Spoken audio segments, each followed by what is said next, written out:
Good morning everyone, and welcome to Radio Northern Beaches, 88.7 and 90.3 FM.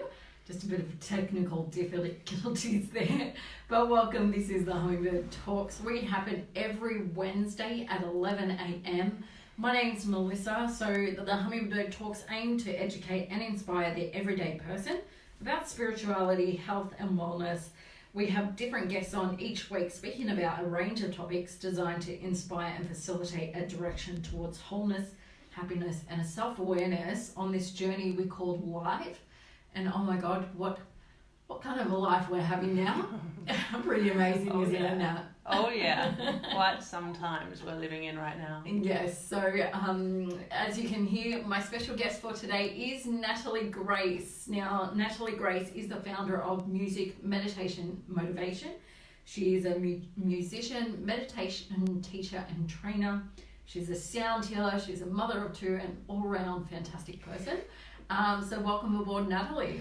Thanks for having me, Mel. I'm so excited to have you because I think right now with what's is actually happening, the one thing that everyone can do to remain grounded and remain in their own power is meditation. Would you agree? Very much so, yeah. Taking some time out and really just sort of being with yourself. I mean, we're going to be having to do that. A lot of people are already in quarantine. What a better time to practice meditation. Yes, exactly. And there's a lot of false can I say false conceptions or preconceptions about meditation? Yeah, maybe misconceptions, preconceptions, absolutely. Yeah, so we're going to debunk those false preconceptions or misconceptions.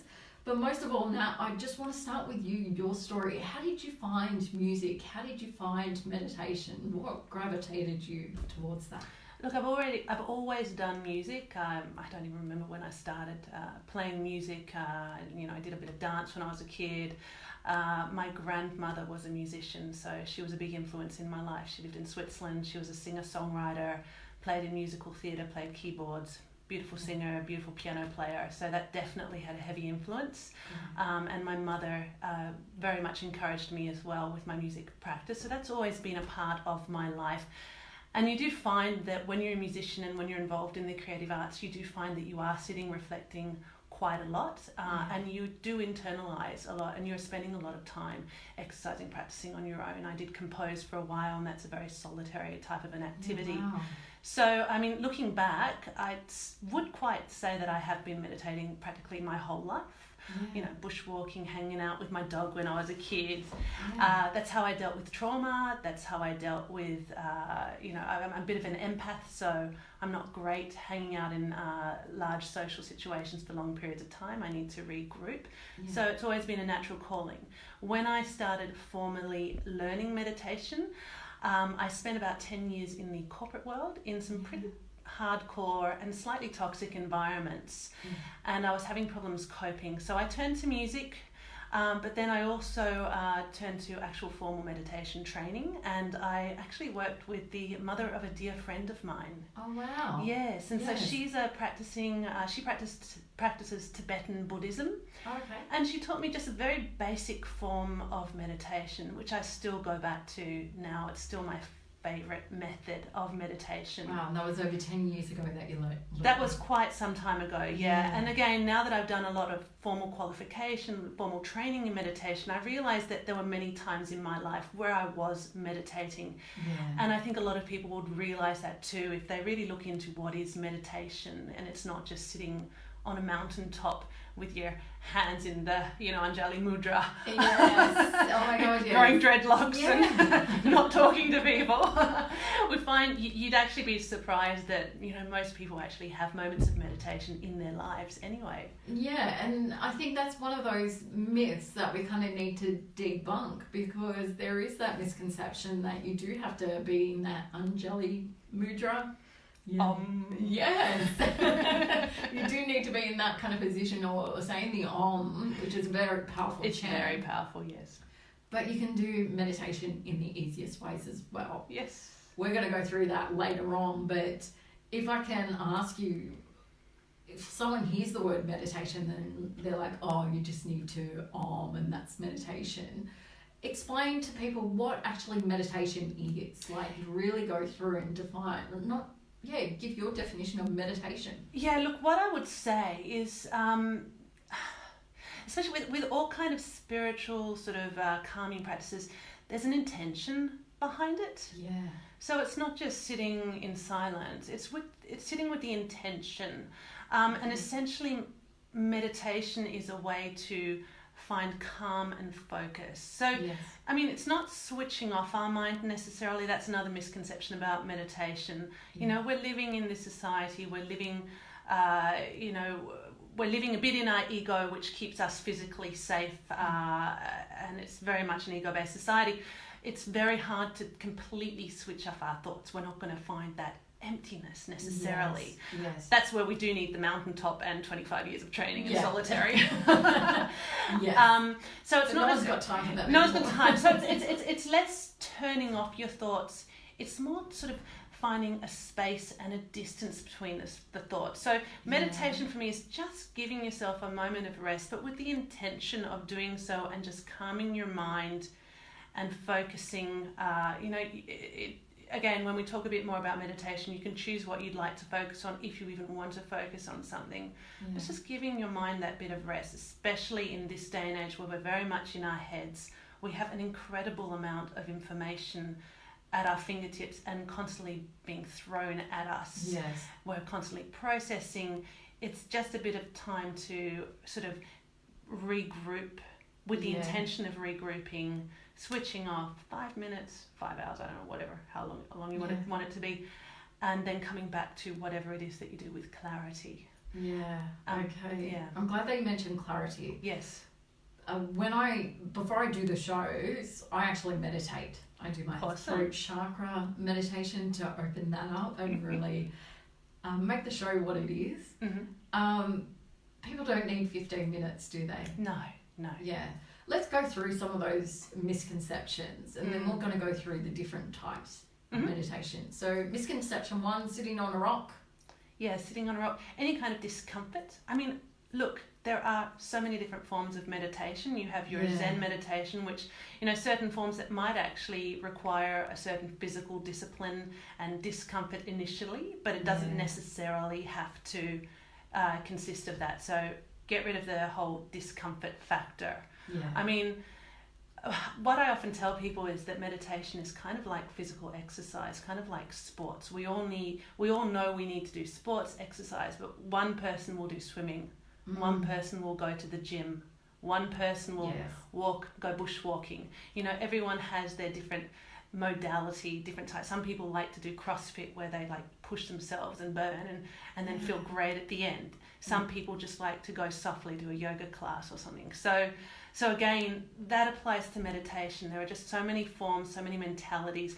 It's a matter of finding what works for you. So a misconception is, yes, there's some degree of discomfort and crazy self-discipline. Yes. Some modalities there is. If that's your, thing, then you might find a form of meditation that involves some form of challenge. Yeah. But it doesn't necessarily have to either. Yeah, perfect. And if I can say, I was introduced to meditation through psychology. When I went and saw my psychologist, he just gave me this 5-minute breathing exercise to help detach from the thoughts. So a bit similar to what you were saying, it's our chance to not completely shut off from the thoughts, but just like see what kind of thoughts are coming up, and do I want to associate with that thought, or do I want to let go? So it was very uncomfortable sitting for 5 minutes and not doing nothing. Do you find that with most people that the 5 minutes, even 2 minutes of sitting, that's the discomfort stage? Look, that's the most challenging part for most people. Not for everyone, of course, but for most people I find it's the initial, it's just, and I do say when you start, if you're a complete beginner and have never done it before, 5 minutes at a time. But initially you do have to put a timer on and sit for that 5 minutes. Yeah. But there are ways you can distract your mind, like focusing on your breathing or staring at a candle flame or something. But you start with 5 minutes. They say it takes a good 3 weeks to really get into the habit. So you have to have the desire to do it. If you really don't want to do it, you're not into it, then don't try it. It's going to be torture. No. So start with 5 minutes though. Absolutely. And then you find quite quickly, I find with my students who quite quickly they do extend that 5 minutes. Yeah. And look, there's going to be times when you want to meditate, like you said. If you don't want to do it, don't force yourself to do it. But if you're in that flow, then do it, kind of thing. Besides the Zen meditation, what other forms of meditations are there? Oh my God, how much time have we got? Oh, we've got an hour. You want to talk about that for the whole hour? Sure. Look, just today, I'll give very broad things. So you've got so many various degrees. So you've got your, like the type of meditation I was initially taught was literally just sitting there focusing on your breath. Yeah. Just the in and out of your breath. And I often start with complete beginners. You start focusing on your breath without trying to change it or deepen it, just simply observing your breath, and then gradually deepening your breath, or maybe counting a breath in, holding and counting a breath out. So that's one type. It's just breath-based meditation, which is just the basics, and it's fantastic. And you don't have to go beyond that, really. No. And you can actually do it at your desk. Yeah. Actually, even just, if you don't even have the 5 minutes, you just sit, you take 3 deep breaths, and then you move on. Everyone's got time to do that. Seriously. At traffic light, you can do that. If you're in Sydney traffic, Yeah. If you're typing away, you can do that. Yeah. Because you said you worked in corporate, quite toxic environments, and I kind of want to move into this question. Was meditation there to help you? I know that you said music, but was meditation also there to help you? Absolutely. When I started doing a more formal study with my friend's mother, I started quite religiously doing it because I got hooked on the actual practice. So whereas as I noted before, I realized I was doing some form of meditation throughout my life, this sitting down, okay, now I'm sitting down and I'm meditating, it really worked for me personally. I did it at least once a day, and I extended my time. It just got, I started with a few minutes and then it got longer and longer.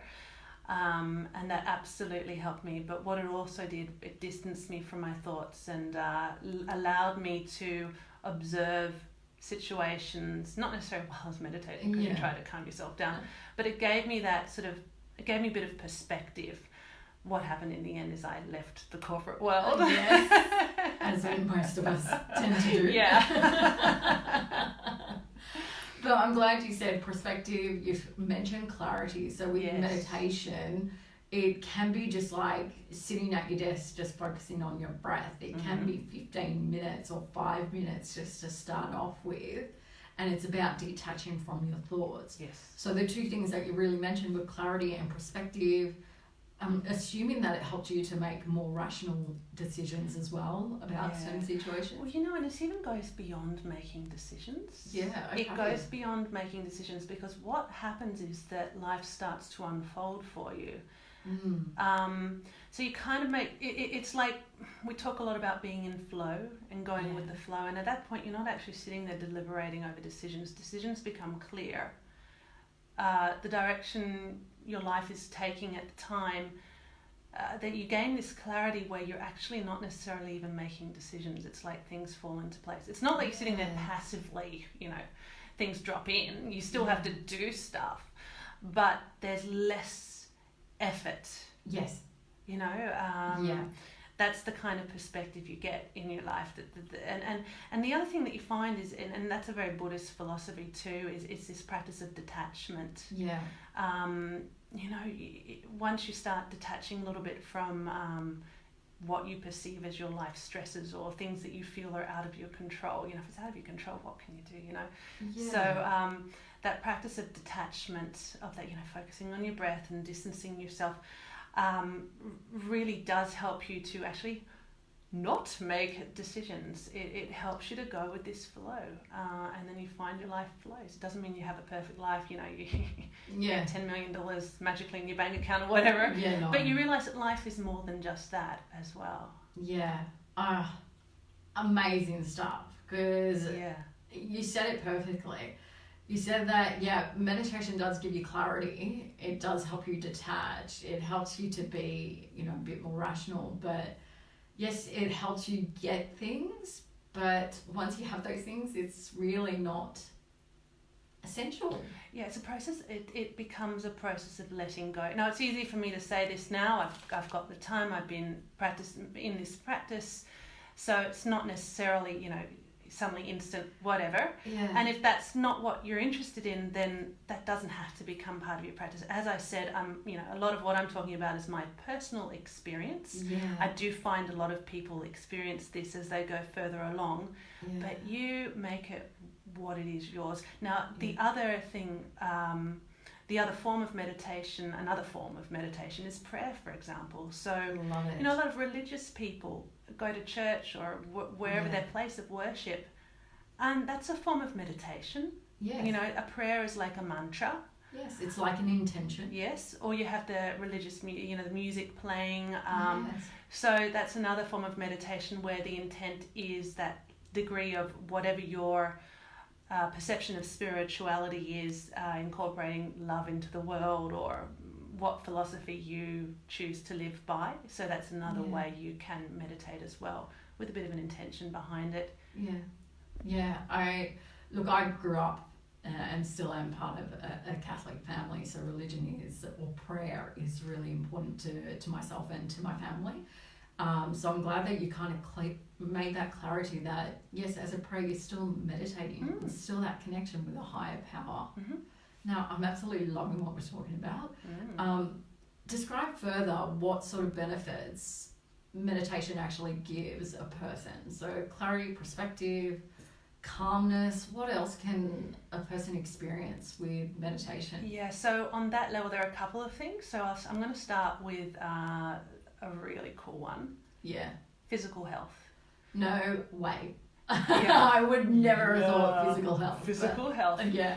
Look, and this is hitting mainstream medicine. I mean, you find a lot of psychologists, a lot of doctors are prescribing meditation, mindfulness, which is not necessarily actual meditation, but it's carrying on your day with, when you're washing your hands. Look, we're all washing our hands for 20 seconds. That's a great time to practice mindfulness, feeling the feeling of our skin, the soap, that is another way we can practice mindfulness. So washing your hands, you've got clean hands, you won't get coronavirus, I don't know. But as far as health goes, they've found, and this is a medical thing, up to 80% of illnesses are caused by stress. Our modern day lifestyle, stress factors. Stress often causes us to live in unhealthy ways. You're stressed out, you come home, you drink too much alcohol, you go outside, you smoke a cigarette, get some breathing going in, but you're bringing stuff into your lungs.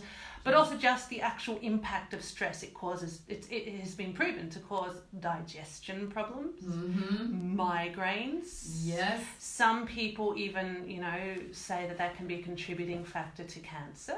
Yes. So I'm not saying stress and all that and a lack of that is going to cause all illnesses. If you breathe in asbestos, you will likely get lung cancer, not because you're stressed out, because you breathed in that poison. Yeah. But stress is certainly a massive contributor to unease and physical disease these days. Yeah. So meditation does allow you just to slow down, detach a little bit, detach from whatever's causing you grief, either make decisions or having decisions fall into place around that.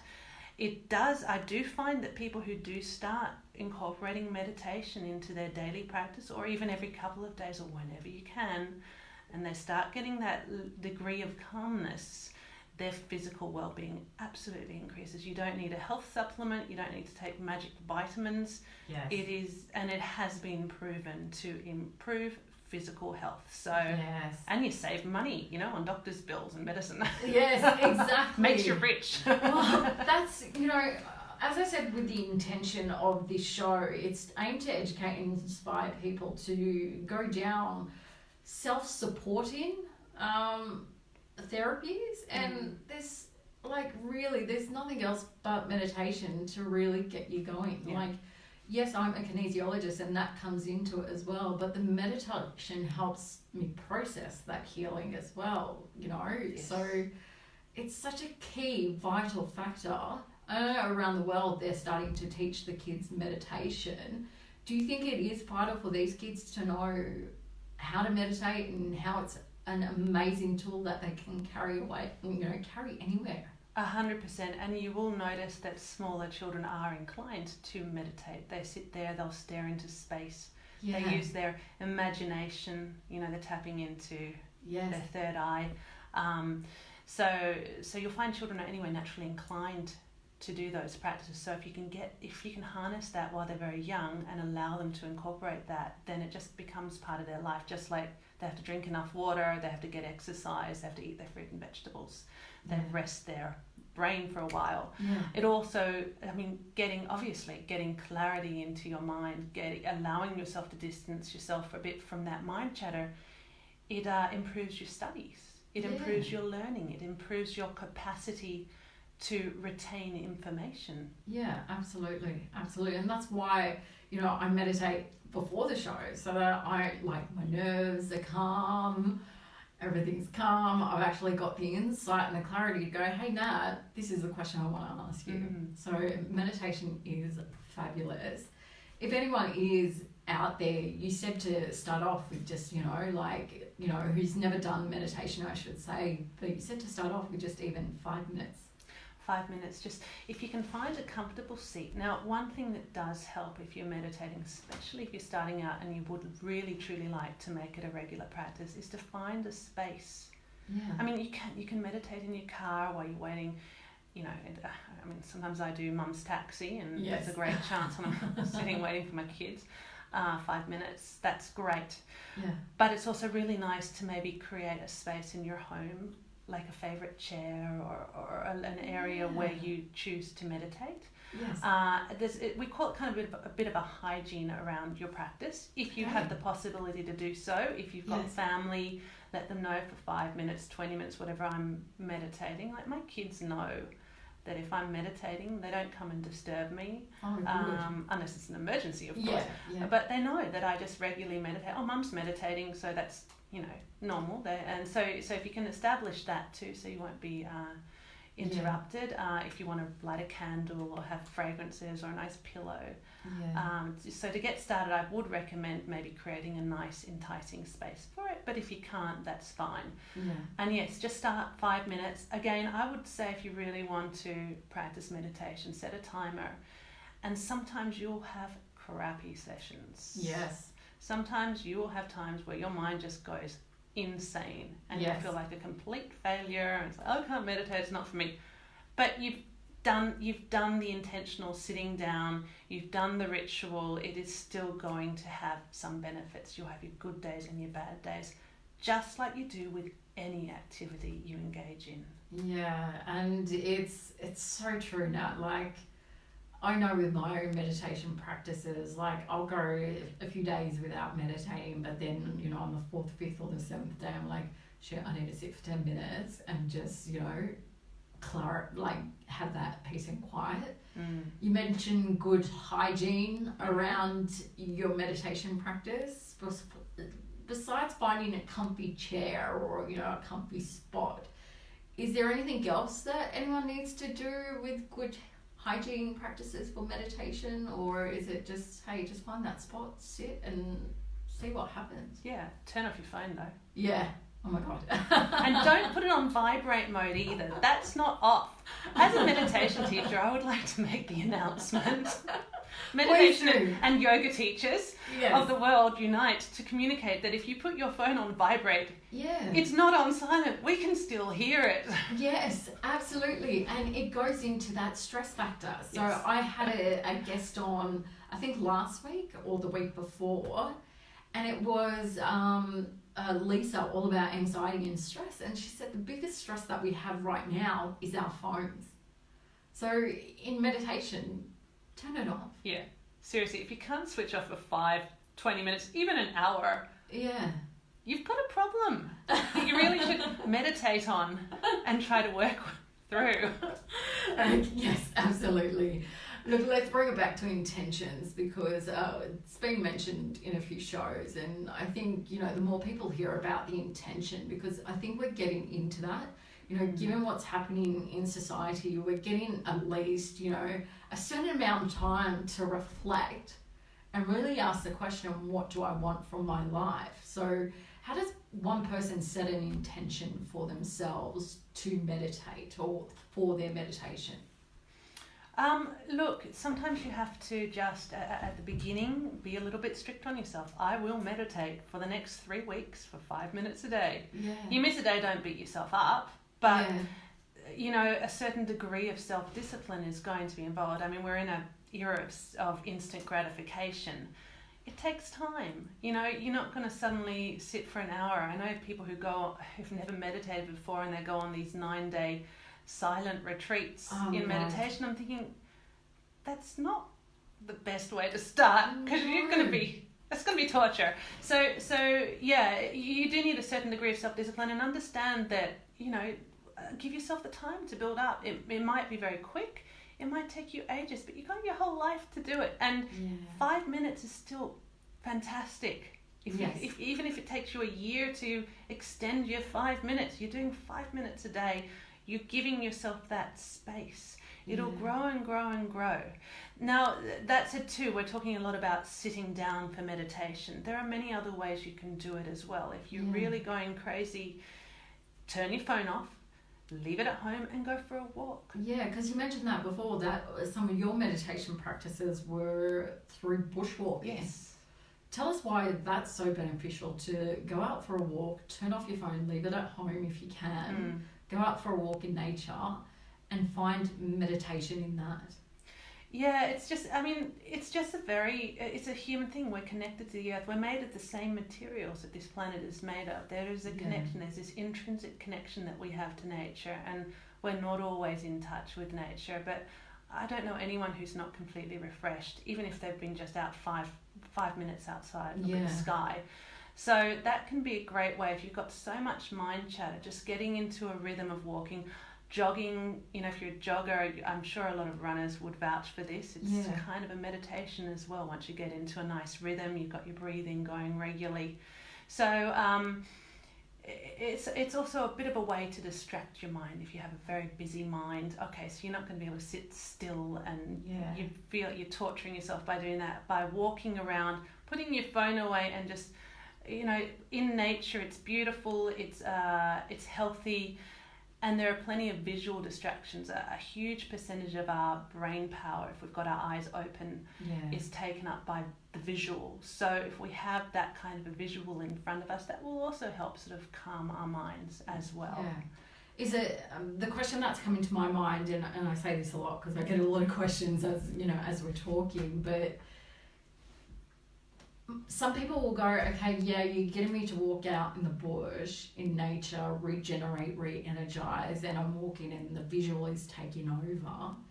This might be a tough question. I'm not sure how is it meditation by walking and connecting with nature? Is that a decent question to ask? That's a brilliant question, because we really do. I mean, as we open this segment, a lot of people think meditation is sitting on a rock in a cave, with your hands and chanting Om and allowing your hair to grow long, Yes. Wearing robes. Wearing orange robes. That's one form. I'm not going to discredit that. And it's beautiful, but not everyone can do that. Yes. I can't. I've got 2 kids. This walking meditation, yes, you're being distracted, but still it's better than sitting there staring at your phone. Yes. Yes, it's not sitting focusing on your breath and achieving complete stillness, but it is still a way of gaining calmness and clarity. And if that works for you, do it. I mean, some people sit and do those adult colouring in books with the mandalas. I've got girlfriends who do cross stitch patchwork. Love it. That's it's soothing. It's great. Yes, ideally as a meditation teacher, I work with people sitting in stillness and all of that. But there are many different ways you can do it. People, it's very popular to walk labyrinths. There's one in Centennial Park. Again, one foot in front of the other, focusing on your breath. Yeah. It's a meditation. It's just a regular rhythmic movement. Yes, they say with those labyrinths, if you ask a question at the beginning, by the end you'll have your answer. Yeah, there you go. Yeah, amazing stuff. Tell me the difference between an open eye meditation and what you could kind of expect to a closed eye meditation. Okay, you're talking obviously a seated meditation. Yeah. So generally, if you have an open eye meditation, they're not wide open looking around the room. You generally do take what we call in yoga your drishti, your point of focus. You usually have a point of focus. So what we tend to do, this is not a visual medium, this radio. No, it's not. But we're going live on Facebook. Yeah. And we have someone, I can't see the name, but I think it's Catherine. So hi, Catherine. Hi, Catherine. So what you're doing is you generally, you have your eyes not shut, but sort of relaxed, not like wide open looking around. Because, we're very stimulated by it. So, and you generally fix on a point. So if it's a point on the floor, which is fine. People like to stare at a candle flame. You can stare at a flower. Yes. You can stare at a mandala. Yes. But just have a point of focus so that you're not wandering around the room with your eyes. So it's still... So, and a lot of people prefer to do the open eye meditation. There are some people who say you only meditate with your eyes open. Yeah, okay. I love closing my eyes. I'm a closed eye meditator, but focus is great too. Yeah, tell me why you love closed eye meditations, because I think I go more down that path as well. Yeah. Like you said, because we're so visual, the closed eye kind of helps detach from the visual. Yes. And you get, I find I get more insights that way. So tell me why you love a closed eye meditation. Same reason that you do. Yeah. I just find it so much... I go straight there. It's just risky if you do a closed eye if you're sleepy. Yeah. First thing in the morning is not great, really. Yeah. So there's a difference between meditation and sleeping. If you find you're falling asleep in your meditation, maybe you actually need a nap, not to meditate, Yes. So don't torture yourself by nodding off all the time. But stop. That's again another meditation hygiene thing. If you find you're actually falling asleep in your meditation, don't continue the meditation. You stop. You have your nap, or you get into a position where you can stay awake. But don't come into the habit of falling asleep when you meditate, because then what kind of a practice, generally that's a sort of a meditation hygiene thing. Yeah. But I do like, I personally close my eyes because I get very, the visual stimulation is just overwhelming for me. I like to close my eyes when I know I'm not going to fall asleep. Again, candle gazing is beautiful as well. So that's nice as well. But... but generally I do personally close my eyes, but there are some people who would say you don't do that. Yeah, okay. The other question that came to mind just with my own practices, because sometimes, after a busy day being with people, thoughts are on, mind switched on all day. I get to my bed at night and I just need that little bit of meditation music to help me unwind and really have a good night's sleep. But then sometimes I find I'm too wired from that meditation to actually sleep. Ooh. So what's your idea, or what's your thoughts on nighttime meditations? Is it a good thing? Is it a bad thing? Should we only stick to the morning, certain times of the day? Like, what's your thoughts? Look, seriously, that really depends on the individual. Yeah, okay. Really, some people love to get up at 4 or 5 in the morning and meditate. Yeah. Some people like doing it in the evenings. Some people don't have time until they get home in the evenings to meditate. So it really depends. I mean, it also depends on your practice. You're not going to do something too stimulating at night time. In the morning, you might want to have more invigorating activities, or, some candle gazing or watching the sunrise or whatever it is you want to do. Yeah. But that really depends on the person. I personally find if I have the possibility, in the afternoon works for me, which is insane. It's a really odd thing. And I love meditating in the mornings. So that's for me personally. If I have time between 1 and 2, even if it's a short meditation, I try to fit that in, because it's just a great time for me to just reset and get on with my day, and I'm revived. And because often I have late nights, I work at night and things. So that works for me personally. Yeah. But the next person might say they do it at 6 in the morning, or again, there are schools of meditation that prescribe it at a certain time. Yeah, absolutely. Okay. And if you adhere to that, then that's fantastic. If that's your value, that's great. But just got to find out. I mean, in this day and age too, whenever you can meditate is the right time. Yeah, exactly. For busy people. Yeah, perfect. I'm glad you said that. Guys, you've been listening to Radio Northern Beaches, 88.7 and 90.3 FM. This is the Hummingbird Talks. We have them every Wednesday. We talk about spirituality, health and wellness. So they're aimed to educate and inspire the everyday person to really help them on this journey called life. And today we've been talking with Natalie Grace about meditation. She's the founder of Music Meditation Motivation. So she goes around to corporate companies, even just community groups, but spreading music, spreading meditation. And guys, we've been speaking about meditation, how powerful it is. I've got a question that I want to ask Nat, because we've spoken about how, it brings us clarity. We've spoken about how, gives us perspective, physical health, how it kind of reduces our stress. And this leads into the question I want to ask is, you just said that, hey, I meditate at 1, 2 o'clock in the afternoon because I've got a late night, late nights or late night commitments that I need to keep up with, being a musician, of course. Talk about energy levels with meditation. Just how much do our energy levels increase with meditation?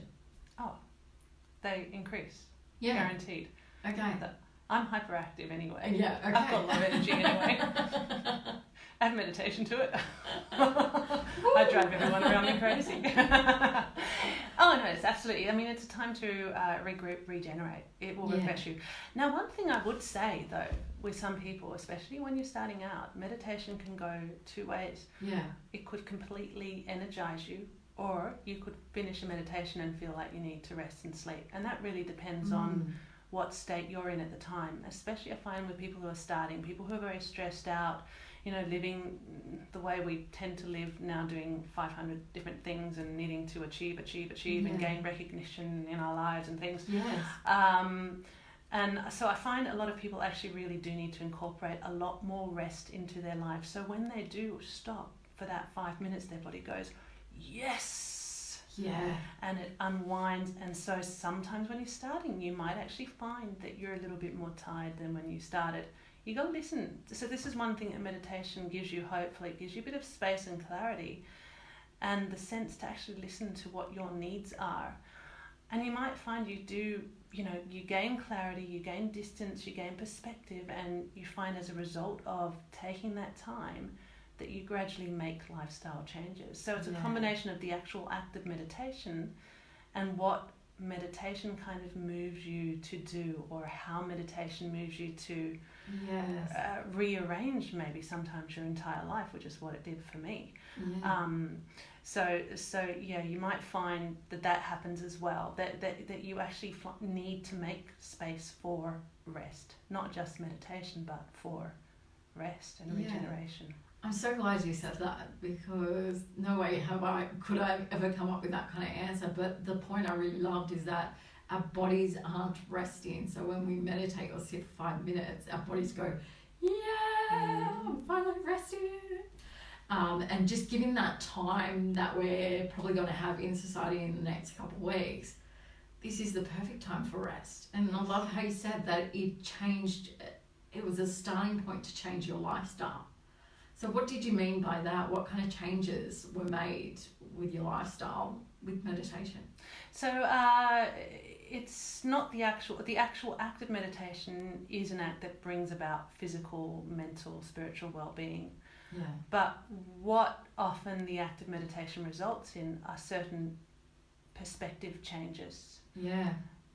Ways to look at your life in a slightly different way, and that leads to possible behavioural changes. Yes.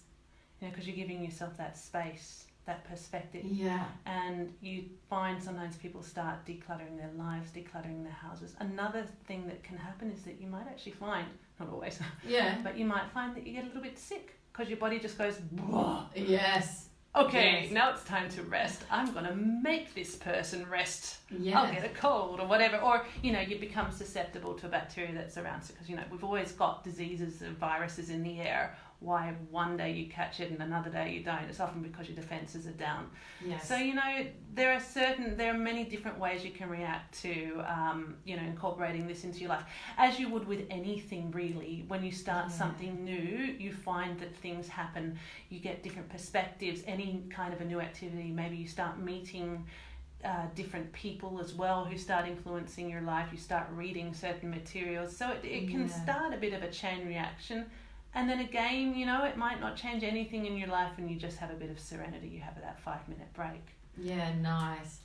Tell me your thoughts on guided meditations, Mm-hmm. because, for me, I actually started off with guided meditations because there was no way I could let my mind go for like 5-10 minutes, and but the guided meditations just helped me sit there. So what's your thoughts on guided meditations? I think guided meditations are fantastic, and there are so many out there. I mean, you just hook onto YouTube and there's an assortment of some wonderful guided meditations, or meditating to music. So I'd say definitely, if you like it, it's beautiful. I would encourage people, I do encourage people, if you have the intention to really practice meditation, to mix it in with non-guided meditation, which is, it's a bit more challenging, but it's also maybe a good way to start, the guided meditation one day, sitting with your breath another day, and eventually not requiring guided meditation to be able to find that peace and clarity, because you won't always have the guided meditation at your fingertips, Yes. Well, is that the reason why? Because we won't always have guided meditations, or is there another reason to kind of balance guided with non-guidance, bushwalking with, sitting still? Is there... Yeah. So guided meditation or music, again, that's still a distraction. It's still tuning in to something else, to someone else's voice, to someone else's concepts, which can be absolutely beautiful, of course. Yes. But what we do like to do with meditation, in the end, it's a chance for you to really sit with yourself, which is something we don't do much in this society. Yes. To sit with But yourself. now we're getting the chance to. Yeah, sit with yourself. Yeah. Stop reading all the articles about being unhealthy and being sick. Sit with yourself. Educate yourself, but sit with yourself. So what you find is that, and then we take it to a deeper level and we start talking about the spirituality of meditation. Is you sit still, you sit with your breath, you start turning inwards, and you're really at one with yourself, which I think is one of the most challenging parts of solitary meditation for a lot of people, because we're always outside of ourselves. We're seeking approval outside, we're looking at what the next person is doing. We've got so many role models around the place through social media and internet and everything, that we kind of lose track of who we are and what we are, and we take on other people's values. And so you sit with yourself, you start to understand a little bit better who you are. You distance yourself from your thoughts, you distance yourself from all the babble that's going around you, and you start tuning into what your core values are. Now, I'm saying this doesn't necessarily happen instantly. This can happen over years and years. That's okay. We live a long time. Yes. There's no rush. Longer these days. Yeah. So plenty of time to deal with that. And even if we don't fully, it doesn't really matter. So it's just that act. But yes, so it's really coming into coming inwards, and that's also why I would say it is good to just be with yourself and not always have that external. I love what you've just said, because I think I've asked this question a few times of the different guests, but I want to ask it again, because you mentioned that point that, hey, we need to sit with ourselves and see what thoughts, rather than being guided by someone else's concepts, come back to our own values, see what values are ours rather than the values of someone else. The question I want to ask is, and if you can answer it, great. If not, that's fine. Why is it so hard for us to discover our own values? Do you think you can answer that in a way, or what are your thoughts on that kind of statement?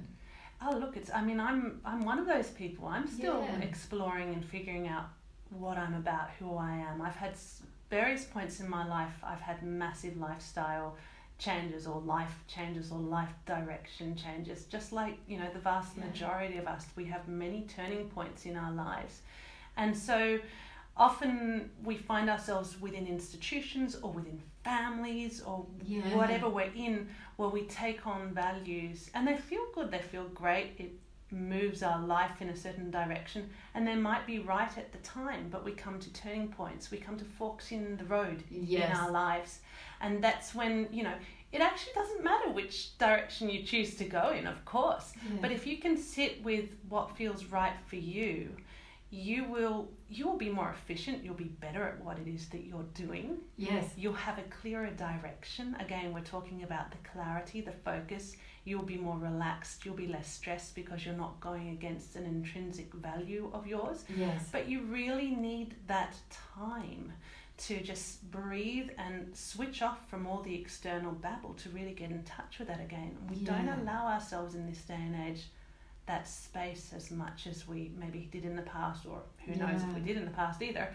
but we're just not allowing ourselves that time. And I just do find that when people do allow, and I've witnessed it, when people allow themselves that time to just breathe, switch off from all the external, from other people's values. We're taking on a lot of other people's values. Some of them might be our values too, but some of them might not, and we're doing it for approval, or we've never really questioned it before. Yes. We find things sort of start falling into place. We start feeling a bit better within ourselves if we're following what's right for us. But again, life is an exploration of all of that, and it can change and evolve.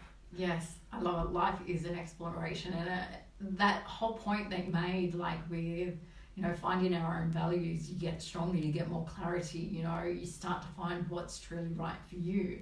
The other side to it is that once you start making decisions or start hitting your values, when you go against your own personal values, it just doesn't work.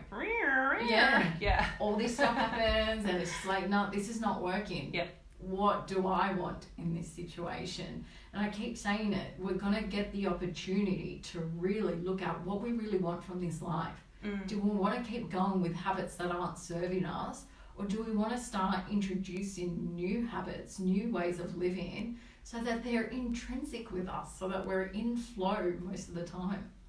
Yeah? Absolutely. Now, those are very big questions, and they can be very daunting and very intimidating. Yes. So we just take it a little step at a time. Yeah. We don't have to answer definitively any of those questions, because that's the journey that we're on. Yes. You know, and there is no right or wrong answer. There's so many different ways we can live our lives. Yes, absolutely. Absolutely. Thank you. Nat, I normally ask my guests for a takeaway, to give a takeaway for our listeners out there. And I know that you've got something that you do want to give our listeners out there. So are you ready to share that? There was just one more thing I wanted to say. Yes. We've been speaking a lot about individual private meditation practice. I do want to note that a lot of people meditate in groups, and I take groups myself. And that can be a very beautiful and very powerful experience as well, that I would encourage people to try. Yeah. Why is that a powerful experience in a group? I find that when you've got a group of people sitting there with the intention to meditate, it just we're group animals, we're pack animals. Yeah. We love to be in community. We love connection. Connection has been actually shown. Human connection, person-to-person connection, has been demonstrated through research to be part of, you know, what makes us healthy. Our well-being, that human interaction. So to be in a group where everyone's meditating, it somehow it creates a certain atmosphere. People talk about auras, subtle energy bodies. We talk about personal space, creating that vibe, and you can really reach deep places. And I find that beginners actually can meditate for longer periods of time if they do it in a group than if they're on their own, because well, they've got people around them, so they can't get distracted because they're trying to sit still like the rest of the group. So you're kind of trapped in the room. You have to meditate. But it creates an atmosphere and a vibe, and then you've got a teacher guiding you as well. So I just wanted to note, because we've spoken a lot about individual practice, that there's group practice is beautiful and very powerful as well. We've got a bit of time, so I just want to hold on that takeaway, because what's been running through my thoughts is that we did this whole visualization to help with the bushfires, to bring on rain, you know, and then somehow we got flooding. So it does work. But now with what's going on, how do you think a group meditation will really help with the situation? It will help us cope better. Like right now, the collective consciousness is focusing very much on how you get sick. What are the symptoms when you get sick? How many people are sick and how many people are dying? Yes. Definitely relevant. And one death is, you know, every single death is an absolute tragedy. Yeah. But what would be very helpful for us is to focus on our well-being. What does it mean to be healthy? How does it feel to be healthy? How can we practice healthy habits? How can we feel healthy within our own bodies? Yes. And this would be the time to focus on that. And that would absolutely, so it works on a couple of levels. If you're into the spirituality thing, it works on to the collective conscious, which will promote well-being and general, healing of the planet or of the community that you're in. Yeah. But it works on a psychological and a tangible level too, because it makes you mindful. Yes. If you're meditating on being healthy, on your health, you will subconsciously incorporate those sorts of habits, that way of being into your daily life, which is going to, on a very physical level, help you. Yes. Oh, Nat, perfect. It's I've got so many thoughts running through my mind right now. You've got to meditate. I've got to meditate, right? I've got to meditate because it's just ideas. Because, like you were saying, the collective conscious right now, they're focused on sickness. They're focused on, oh my God, this is what I need to look for if I'm going to get sick. You know, there's this many people affected by it, rather than focusing on their health and wellness. I kind of want to ask you on air, but off air, because I'm not kind of sure if you're into this, but I kind of want to create a meditation or a collective meditation, so that people are starting to focus on well-being instead of sickness. How does one go about that? You know, starting a collective conscious, because there might be other people out there that are thinking the same, and they've only got a small group that they can influence. So how does someone start a collective meditation? By saying things like this on air, stick it up on your Facebook page. I know that there are groups who are currently doing that, and there have been groups for years who have been meditating on the well-being of the planet or whatever it is that they want to meditate. That's prayer as well. There are a lot of religious people who are praying the same thing, and the more people who do it, you know, if you've got happy, relaxed, healthy people around, it's only going to improve everyone's life, whether you're practicing it or not. Yeah. So on a spiritual level, on a vibrational level, and on a very tangible physical level, it's going to do good. But just every little bit counts. If you can just do it on your own, get a couple of friends together, word of mouth. Yes. And you'll find that the movement can grow, but it's already happening as we speak. So it's just a matter of tapping into it and being aware that there are other people doing it. At any given time, there's someone meditating, and at any given time, there's someone meditating on the well-being of the collective. Yeah, perfect. Thank you so much, Nat. That's just, it's gone in my body, because that's the kind of, look, my frustrations is that people do get caught up with the chaos, the drama, and rather than focusing, like what we've been talking about, focusing on our own inner values, they're too concerned with the outer world and what's actually happening. So my frustration is like, how do I get this out and let people know that as a collective we can change this energy, we can actually change, ease what we're going through, rather than being in that chaos. And it's really, as you said, word of mouth, post on your Facebook, join groups, family, friends, start meditating and start talking about well-being. And even if you just do it on your own, it happens one person at a time. Exactly. Oh my God, Nat, I have loved this chat. It has been amazing. I'm going to have you back on, if you're willing to come back on. Happily. Yeah. I love to stand on my soapbox and preach. Well, you did it so naturally. And like I said, some of the answers that you said, in fact, all of them, there is no way that I could articulate it as well as you. So I'm so grateful that you came on today. So thank you so much. Oh, thank you for having me. And I have to mention, Natalie has worn this beautiful shirt with beautiful hummingbirds on them. So very fitting for the show, the Hummingbird Talks. Yes. Oh, that wasn't even intentional. There you really? go. I tuned in before I came here.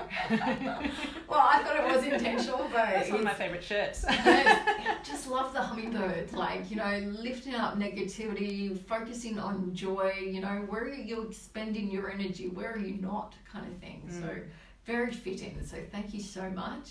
Before we do leave the show, guys, you've been listening to Radio Northern Beaches 88.7 and 90.3 FM. I've had the beautiful Natalie Grace. She's a meditation teacher, music teacher, sound energy healer. She's a founder of she's the founder of Music Meditation Motivation. Sorry, I wanted to get that correct. And just a beautiful person all round. So Nat's going to give us a little takeaway to help end the show.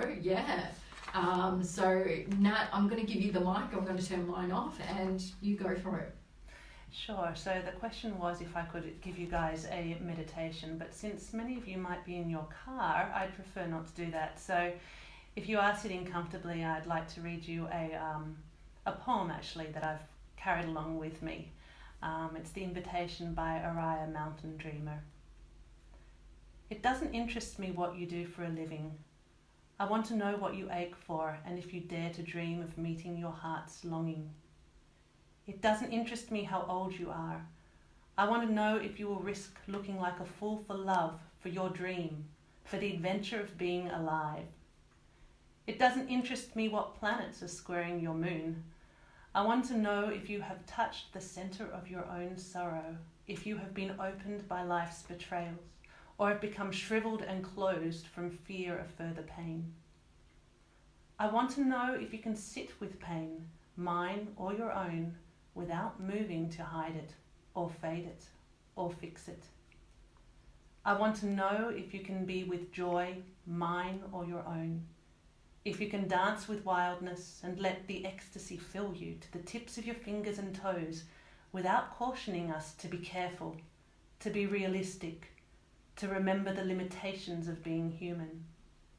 It doesn't interest me if the story you are telling me is true. I want to know if you can disappoint another to be true to yourself, if you can bear the accusation of betrayal and not betray your own soul, if you can be faithless and therefore trustworthy. I want to know if you can see beauty even when it is not pretty every day, and if you can source your own life from its presence. I want to know if you can live with failure, yours and mine, and still stand at the edge of the lake and shout to the silver of the full moon, yes. It doesn't interest me to know where you live or how much money you have. I want to know if you can get up after the night of grief and despair, weary and bruised to the bone, and do what needs to be done to feed the children. It doesn't interest me who you know or how you came to be here. I want to know if you will stand in the center of the fire with me and not shrink back. It doesn't interest me where or what or with whom you have studied. I want to know what sustains you from the inside when all else falls away. I want to know if you can be alone with yourself and if you truly like the company you keep in the empty moments. Oh my God, Nat. I don't know what to say. That's absolutely beautiful. A really great prayer, meditation. I'm kind of like, oh, I kind of want to cry because it just hit home. Like that saying, it doesn't interest me what you do. That's like so powerful because at a core level, we're humans. It really doesn't matter what you do. As long as we're doing right by each other. That's all that matters. Doesn't matter. Nothing matters. Nat. So look, we're coming to the end of the show and I'm so glad that we ended with that. We've been talking about meditation, clarity, collective consciousness, how meditation increases our physical, mental, emotional, spiritual well-being. Guys, if we've triggered anything in the show, please do reach out. There's Lifeline. You can contact the radio station to connect with us, but also reach out to your family and friends.